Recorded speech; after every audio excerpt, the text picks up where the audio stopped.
Cada vez que un papa muere, o en casos excepcionales renuncia, se activa uno de los rituales más solemnes y secretos del Vaticano, el cónclave. Para el mundo exterior, solo hay silencio, humo y especulación. Pero puertas adentro, se pone en marcha un mecanismo milenario lleno de simbolismo, poder y expectativa. La palabra cónclave proviene del latín cum clave, que significa literalmente con llave.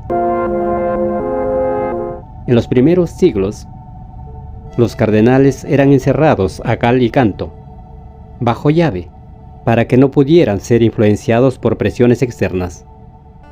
Aquel encierro forzado garantizaba el aislamiento total, un entorno cerrado donde solo debía escucharse la voz de Dios. Con el paso del tiempo, ese ritual se mantuvo, aunque con medidas más refinadas. Hoy en día, el cónclave sigue siendo uno de los eventos más herméticos del mundo moderno. Más de un centenar de hombres vestidos de rojo se aíslan del resto de la humanidad con un único objetivo: elegir al nuevo sucesor de San Pedro. Pero más allá del humo blanco y las cámaras que apuntan al balcón de San Pedro, hay muchas preguntas que siguen sin respuesta. ¿Cómo se desarrolla realmente este proceso? ¿Quién decide quién será el nuevo líder espiritual de más de 1.000 millones de personas? ¿Qué poder esconde este voto secreto? Y una pregunta que inquieta a muchos: ¿será este el último papa? Cuando un papa muere, el primero en entrar en acción no es un cardenal elector, ni un diplomático vaticano. Es el camarlengo, una figura poco conocida, pero crucial en este proceso. Su función no es espiritual, sino administrativa y simbólica. El camarlengo es el guardián del interregno, el tiempo en que la Iglesia queda sin cabeza visible, y es él quien debe verificar oficialmente la muerte del Papa. Antiguamente el procedimiento era tan solemne como extraño. El camarlengo llamaba 3 veces al Papa por su nombre de pila, golpeándole suavemente la frente con un pequeño martillo de plata. Si no había respuesta, se declaraba la muerte oficial. Hoy, el martillo es solo una leyenda. En la práctica actual, el certificado de defunción lo emite un equipo médico del Vaticano, pero el anuncio público y ceremonial lo hace el camarlengo.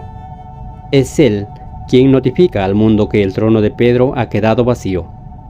Después, el camarlengo toma un anillo que ya no representa autoridad, el anillo del pescador, símbolo de poder papal, y con solemnidad lo destruye, marcando el fin del pontificado.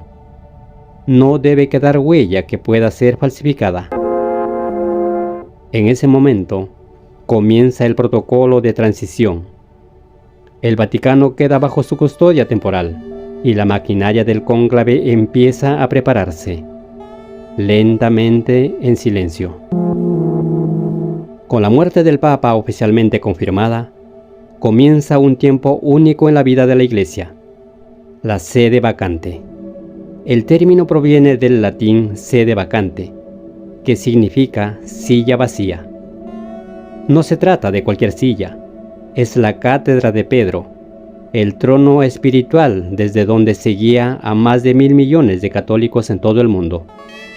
Durante este periodo, no hay papa y por tanto, nadie puede tomar decisiones doctrinales o de gobierno que comprometan a la Iglesia. Las únicas funciones permitidas son las estrictamente necesarias para la administración cotidiana del Vaticano, y todo queda en manos del camarlengo y un pequeño grupo de cardenales encargados del orden interno. El luto oficial dura 9 días, lo que se conoce como Novem Diales, y está marcado por ceremonias diarias llamadas misas de sufragio.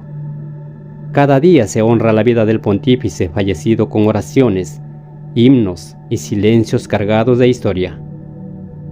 Durante este tiempo se evita cualquier anuncio festivo, reforma o nombramiento. El Vaticano entero entra en un estado de pausa solemne, un respiro antes del proceso más importante, la elección del nuevo líder de la Iglesia. Mientras tanto, el mundo observa esperando la señal del humo que volverá a hablar.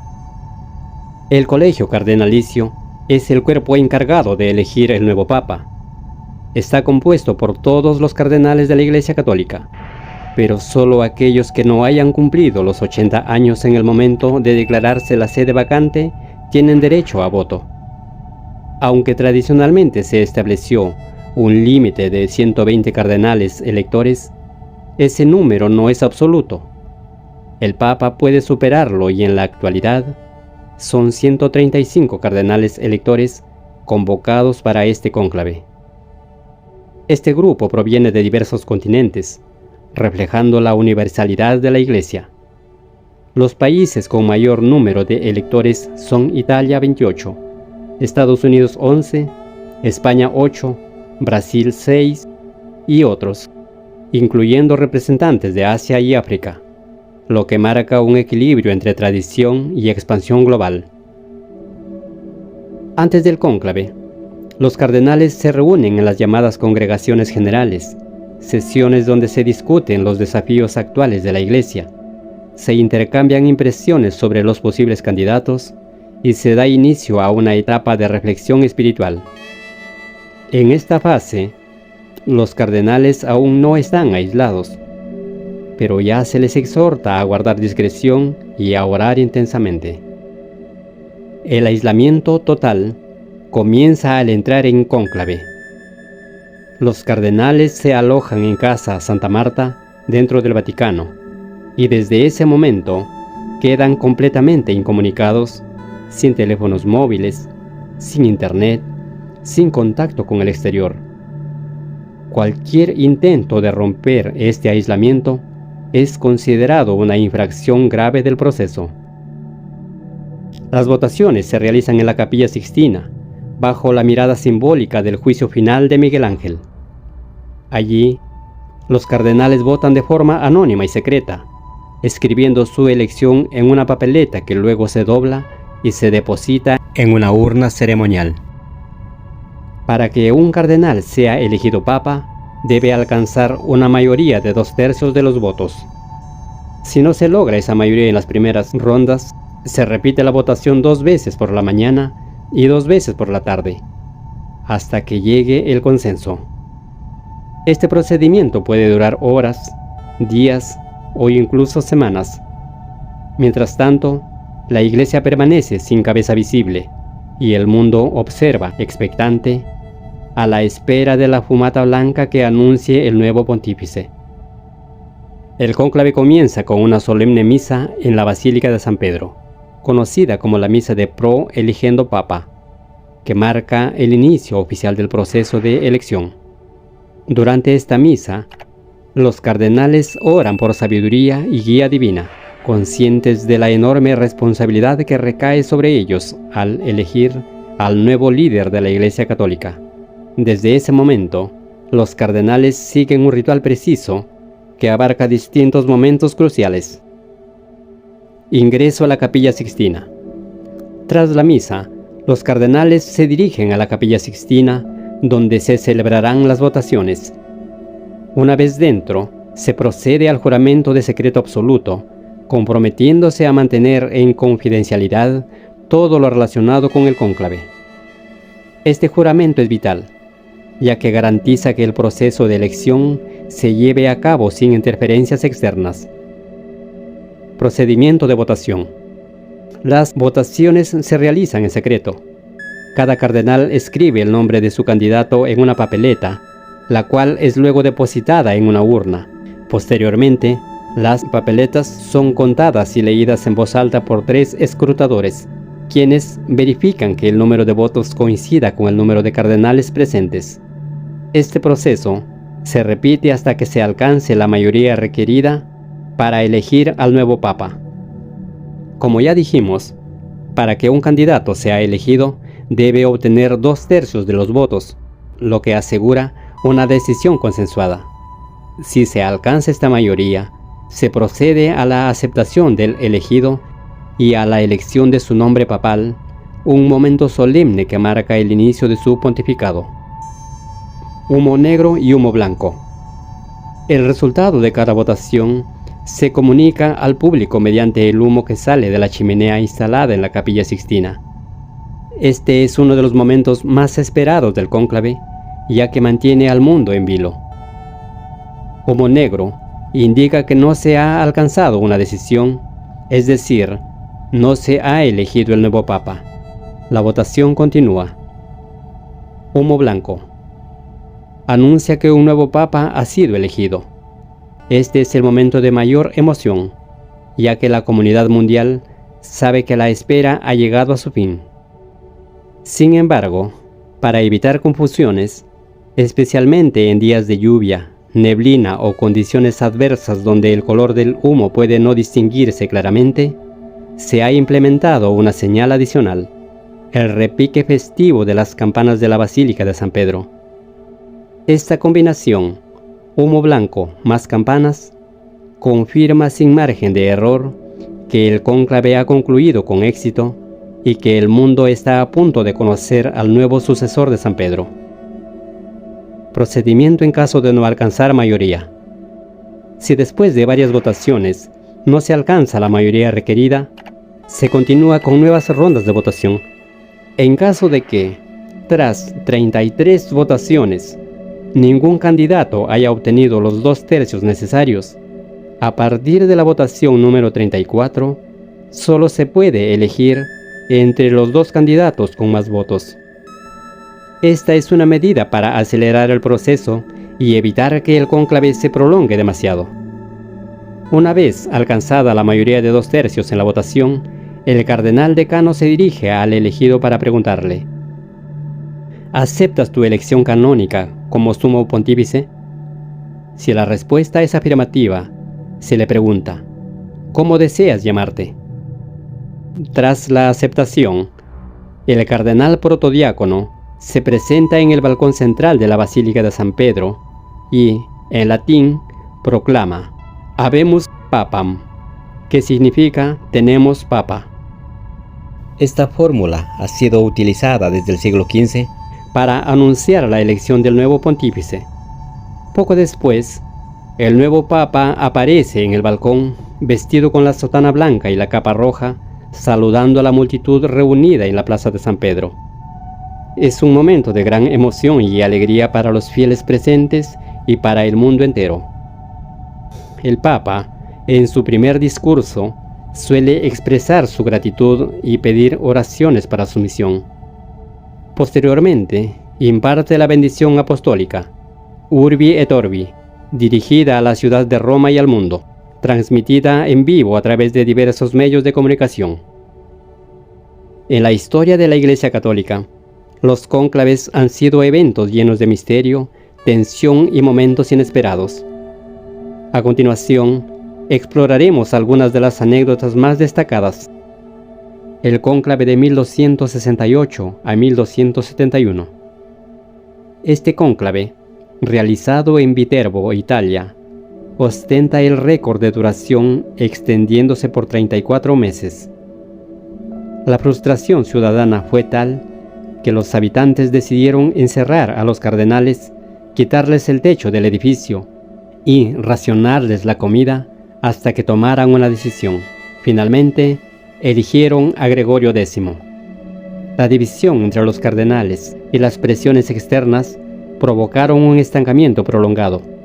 Durante este tiempo, murieron 3 cardenales electores. El cónclave de 1314 a 1316. Otro cónclave notablemente largo, que se extendió por más de 2 años debido a disputas internas y presiones políticas. Intervención de monarcas y gobiernos. A lo largo de la historia, emperadores y monarcas han intentado influir en las elecciones papales. Por ejemplo, en el año 418, el emperador romano Honorio intervino en una elección controvertida, defendiendo al Papa Bonifacio I frente al antipapa Eulalio. Elección de Gregorio X. En el cónclave de 1271, tras una larga disputa, los cardenales eligieron a Gregorio X, un candidato que no era el favorito inicial, sino como una solución de compromiso para poner fin al estancamiento. Como vemos, en algunos cónclaves históricos, especialmente cuando se alargaban más de lo previsto, los cardenales eran sometidos a una dieta estricta. Como medida de presión simbólica y espiritual, se les llegó a servir únicamente pan y agua, en un intento de reforzar el enfoque penitencial del proceso. En otras ocasiones, si no se alcanzaba un acuerdo tras varios días de votación, la comida se reducía a una sola ración al día. Eso no era castigo, sino parte de una tradición para eliminar distracciones y recordar la naturaleza sagrada de la elección papal.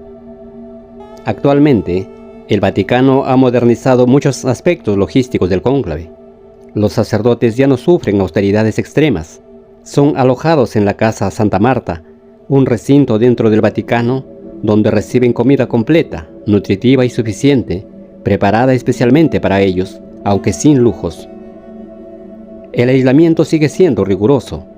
No pueden tener contacto con el exterior, pero su bienestar físico está asegurado. La Iglesia busca equilibrio entre el recogimiento espiritual y la dignidad humana del proceso. Durante el cónclave, los cardenales no tienen acceso a teléfonos, internet, televisión, ni contacto con el exterior. La regla es clara: ninguna comunicación con el mundo hasta que se anuncie el nuevo pontífice. Este aislamiento total asegura que las decisiones tomadas durante el cónclave sean libres de influencias externas y se basen únicamente en la guía espiritual. La historia también guarda sorpresas. A veces, los favoritos no ganan. Juan XXIII y Francisco fueron elecciones inesperadas, casi fuera del radar de analistas eclesiásticos. Y hay anécdotas más curiosas. En 1958, el humo que debía ser negro salió gris, y muchos pensaron que ya había papa cuando no era así. Desde entonces se agregaron productos químicos para que el humo sea más claro. Negro para no hay papa, blanco para sí lo hay. La Iglesia Católica se encuentra en un momento crucial. Tras el fallecimiento del Papa Francisco, el 21 de abril del 2025, el próximo cónclave para elegir a su sucesor comenzará el 7 de mayo en la Capilla Sixtina. Participarán 135 cardenales menores de 80 años, superando el límite tradicional de 120 electores establecidos por normas anteriores. Será un evento cargado de simbolismo y expectativa, donde la fe y la estrategia convergen en un acto profundamente espiritual. En este contexto, reaparece una antigua profecía atribuida a San Malaquías, que enumera una lista de papas hasta llegar a un enigmático Pedro el Romano. Para algunos, ese último papa sería precisamente Francisco, tanto por su origen familiar italiano, como por su perfil pastoral vinculado a la figura de Pedro en tiempos de tribulación. Otros, en cambio, sostienen que el próximo pontífice aún está por llegar y que él encarnará ese rol final en medio de conflictos globales y sacudidas internas de la Iglesia. La Santa Sede no reconoce oficialmente esta profecía y su autenticidad sigue siendo objeto de debate, pero lo cierto es que la atención del mundo está ahora centrada en Roma. La Iglesia enfrenta desafíos complejos: secularización, polarización interna, escándalos, pérdida de credibilidad y la necesidad urgente de encontrar un equilibrio entre tradición y renovación. El nuevo Papa tendrá la misión de guiar a más de 1.000 millones de fieles en una época de incertidumbre, y cada gesto suyo será observado con lupa. ¿Será el comienzo de una nueva etapa o el cierre de un ciclo milenario? El humo se alzará, y con él el nombre del último Papa, o el primero de una nueva era. Si este contenido te pareció valioso, suscríbete al canal y activa la campanita. Con tu apoyo, seguimos desentrañando los misterios que dan forma a nuestra historia.